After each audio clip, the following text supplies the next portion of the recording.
रुग्णांचं दुःख पाहून त्यांना बरं करण्याचं स्वप्न आणि ते स्वप्न जपत होती एक तरुण हसरी डॉक्टर. तिचं नाव होतं डॉक्टर संपदा मुंडे. बीड जिल्ह्यातील एका साध्या शेतकरी कुटुंबातून आलेली तरुणी, पण मेहनतीनं तिनं डॉक्टर बनायचं स्वप्न पूर्ण केलं. शिक्षण पूर्ण झाल्यावरती साताऱ्यातील फलटण उपजिल्हा रुग्णालयामध्ये तिची नेमणूक झाली. ते रुग्णालय जरी गावाच्या बाहेर असलं तरी ते सरकारी रुग्णालय होतं. प्रत्येकाचा जीव वाचवण्याचं ठिकाण म्हणजे ते सरकारी रुग्णालय. तिथे काहीच काळापूर्वी नियुक्त झाली होती डॉक्टर संपदा मुंडे. तिचं वय होतं फक्त 28 वर्षांचं, पण ती फार हुशार, तशीच नम्र देखील आणि सेवाभावी वृत्तीनं प्रत्येक रुग्णाची काळजी घेणारी अशी एक नम्र डॉक्टर. तिने MBBS पूर्ण करून ती आपल्या गावी परतली, कारण तिला आपल्या गावातील लोकांची सेवा करायची होती. पण आयुष्य इतकं सोपं नसतं बरं का. ऑक्टोबर 2025 फलटणमध्ये सर्व काही नेहमीसारखं सुरू होतं. पण 24 ऑक्टोबरच्या सकाळी एक धक्कादायक बातमी आली. डॉक्टर संपदा एका लॉजच्या रूममध्ये मृत अवस्थेत सापडल्या. पोलीस पोचले, पंचनामा झाला. हातावरती लिहिलेला संदेश पाहून सगळेच जण थरकापले. त्यांनी हातावरती लिहिलं होतं, माझ्या मृत्यूसाठी जबाबदार आहेत PSI गोपाल बदने आणि प्रशांत बनकर. रुग्णालयातील काही वरिष्ठ अधिकारी, बाहेरून येणारे दबंग लोक आणि राजकीय हस्तक्षेप सगळं एकत्र येऊन तिच्या भोवती जणू एका अदृश्य जाळ्यासारखं गुंतलं होतं. संपदाला गेल्या काही महिन्यांपासून पोलीस अधिकारी आणि घरमालकाच्या मुलाकडनं त्रास दिला जात होता. तिला वारंवार फोन, मेसेजेस, दबाव आणि लैंगिक छळाच्या घटना इतकेच नव्हे तर काही मृतदेहांच्या तपासणी अहवालावरती चुकीचा रिपोर्ट देण्यासाठी तिच्यावरती दबाव आणला जात होता. पण ती ठाम होती, मी सत्यावरती तडजोड करणार नाही. आणि कदाचित हाच निर्धार तिच्या जीवावरती बेतला. संपदाचं आयुष्य सुरुवातीला खूप आनंदी होतं. ती सकाळी 6 वाजता उठायची, हॉस्पिटलमध्ये पोचायची आणि प्रत्येक रुग्णाला हसत हसत उपचार करायची. रुग्ण तिच्यावरती विश्वास ठेवायचे, कारण ते केवळ डॉक्टर नव्हती, ती त्यांच्यासाठी आपलीच मुलगी होती. आई तिला नेहमी म्हणायची, बाळ, तुझ्या हातून लोकांना दिलासा मिळतो, हेच तुझं मोठं पुण्य आहे बरं का. संपदा लगेच हसत हसत उत्तर द्यायची, आई, देव माझ्या हातून हे काम करून घेतो ग. मी स्वतः काहीच करत नाही. मी फक्त प्रयत्न करते. माझ्या रुग्णांना जास्तीत जास्त सेवा देण्याचा आणि आनंदी ठेवण्याचा माझा नेहमी प्रयत्न असतो. आम्हा डॉक्टर लोकांना ते जणू देवाकडे आले आहेत अशा पद्धतीने पाहतात. त्यांना वाटतं आपण डॉक्टरांकडे आलो म्हणजे जणू देवाच्या दारीच आपलं गाऱ्हाणं मांडलं आहे. आता आपण बरे होणार ही त्यांची श्रद्धा असते.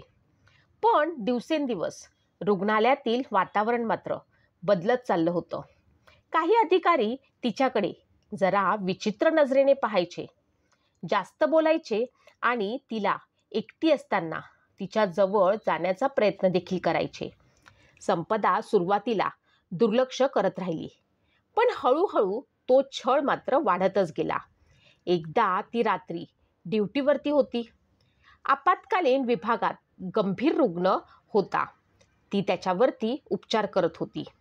तेव्हा एक वरिष्ठ अधिकारी आत आला आणि त्यांनी तिचं काम अगदी कौतुकाने पाहिलं, पण लगेच विषय बदलला. तुमचं काम चांगलं आहे, पण काही गोष्टी समजून घ्यायला लागतात. संपदाला तेव्हा मात्र काहीच कळलं नाही. पण काही दिवसांनी तोच अधिकारी तिच्या कामात अडथळे निर्माण करू लागला. सुट्टी नाकारणं, फाईल पुढे न नेणं, अहवालामध्ये त्रुटी दाखवणं. ती प्रत्येक वेळी वरिष्ठांकडे तक्रार करायची, असा विचार करायची, पण प्रत्येक वेळी तिचा आत्मविश्वास मात्र आता कमी कमी होत गेला. रुग्णालयातील काही कर्मचारी हळू आवाजात बोलायचे. तिला त्रास देतात, पण ती काही सांगत नाही. संपदाचं हसू आता कमी झालं होतं. चेहऱ्यावरती थकवा आणि डोळ्यांमध्ये आता असुरक्षितता दिसू लागली होती. आता तिच्या मनामध्ये थोडी भीती देखील निर्माण झाली होती. आपण डॉक्टर आहोत, आपण लोकांची सेवा करतो, पण ही वरिष्ठ मंडळी आणि इतर लोक आपल्याला व्यवस्थितपणे जगू देत नाहीत, ही खंत तिच्या मनाला खात होती. एकदा ती आईला म्हणाली, आई, मला सगळं सोडून पुन्हा घरी परत यावंसं वाटतं आहे. तेव्हा आई म्हणाली, बाळा, काय झालं, असं का बोलत आहेस? संपदा फक्त एवढंच म्हणाली, अगं आई, येथील वातावरण काही व्यवस्थित नाही. इथली लोक समजून घेत नाहीत. ते दबाव टाकण्याचा प्रयत्न करतात. आईनं तिला सांगितलं, बाळा, जग हे असंच असतं. तू काही चांगलं करायला गेलीस की ते तुला मागे खेचण्याचा प्रयत्न करत असतात. पण त्यातूनही मार्ग काढून आपल्यालाच काढायला लागत असतो आणि पुढे जायचं असतं. त्यानंतर तिनेही विचार केला, असं घाबरून चालणार नाही. मार्ग आपल्याला काढावाच लागणार आहे. डॉक्टर संपदाने या सर्व गोष्टींबद्दल आपल्या वरिष्ठांना तक्रार केली होती, पण कुणी ऐकलं नाही. तिला मिळाला तो फक्त मौन आणि दुर्लक्ष. तिच्या हातावर लिहिलेलं सत्य तिच्या आवाजाचं एकमेव साक्ष होतं. एका धैर्यवान डॉक्टरचा अंत झाला आणि सुरू झाली लढाई न्यायासाठी. संपदाच्या मृत्यूनंतर संपूर्ण महाराष्ट्र पेटला. डॉक्टर संघटना, सामाजिक कार्यकर्ते आणि नागरिक सगळ्यांनी एकच मागणी केली, या प्रकरणाची तपासणी महिला अधिकाऱ्यांच्या नेतृत्वाखालीच SIT कडून व्हावी. दोषींना कठोरातील कठोर शिक्षा झालीच पाहिजे. मुख्यमंत्र्यांनी तातडीने कारवाईचे आदेश दिले. आरोपी पोलीस अधिकारींना निलंबित करण्यात आलं आणि दुसरा आरोपी देखील अटक करण्यात आला. सर्वत्र मोर्चे निघाले. संपदाच्या भावानं सांगितलं, ती नेहमी सत्यासाठी उभी राहायची, पण तिला प्रणालीनंच गप्प केलं. संपदाच्या आईवडिलांच्या डोळ्यात फक्त एकच प्रश्न आहे, आमच्या मुलीचा गुन्हा काय होता? सत्य बोलणं हा का गुन्हा ठरला? ही कहाणी फक्त एका संपदाची नाही, ती प्रत्येक त्या व्यक्तीची आहे जी अन्यायाविरुद्ध आवाज उठवते.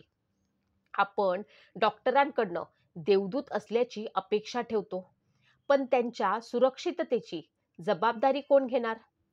समाज म्हणून आपण त्यांच्या मागे उभं राहिलं पाहिजे. एक स्त्री जेव्हा सत्यासाठी उभी राहते, तेव्हा तिची भीती, तिचं मन, तिचा संघर्ष हे सगळं समाजाचे आरसे असतात. संपदाने आवाज उठवला, पण तिच्या आवाजाला आधार मिळाला नाही. ही चूक पुन्हा होऊ नये म्हणून आपण प्रत्येकानं आपल्या आजूबाजूच्या स्त्रीला सुरक्षितता, सन्मान आणि आधार हा द्यायलाच हवा. डॉक्टर संपदा म्हणाली होती, मी सत्यावरती तडजोड करणार नाही, आणि त्या निर्धारासाठी तिने आपलं आयुष्य दिलं. आज तर आपण तिच्या कथेकडे फक्त बातमी म्हणून पाहिलं, तर आपणही त्या अन्यायामध्ये सहभागी ठरू. म्हणूनच सत्य बोलणाऱ्याच्या पाठीशी उभं राहा आणि अन्याय दिसला तर गप्प राहू नका.